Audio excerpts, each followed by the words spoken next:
अब देखिए, संत हृदय नवनीत समाना, बिना कुछ जांचे परखे संत कभी कुछ नहीं कहते।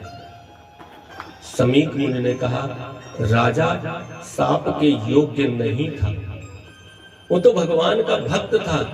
अरे कभी किसी की बुद्धि में कुछ परिवर्तन आ जाए तो पूरे जीवन का उसका वो कर्म कर्तव्य भूलना नहीं चाहिए। और आज भी यही कि आप सब दिन अच्छा करते रहो, लेकिन अगर आपसे एक गलती हो जाए तो आप उसको जीवन भर की अच्छाइयों को एक किनारे कर देते।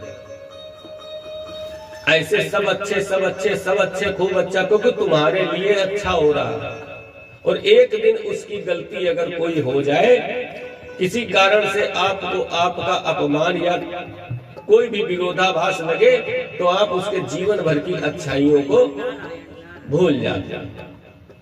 यहाँ पर भी समीक ऋषि ने कहा कि राजा साप के योग्य नहीं था, तुमने ये साप क्यों दे दिया? मैं तुम्हारी इस बुद्धि से संतुष्ट नहीं, असंतुष्ट हूँ, और जाओ किसी को भेजो, राजा को चेत करो कि आज से 7वें दिन तक्षक के द्वारा तुम्हारी मृत्यु हुई। समीक ऋषि ने अपने एक शिष्य को भेजा। शिष्य आया, परीक्षित के दरबार में राजा सिंहासन पर बैठे हुए थे। बतलाया कि समीक ऋषि जिनके गले में आपने मरा हुआ सर्प डाल दिया था।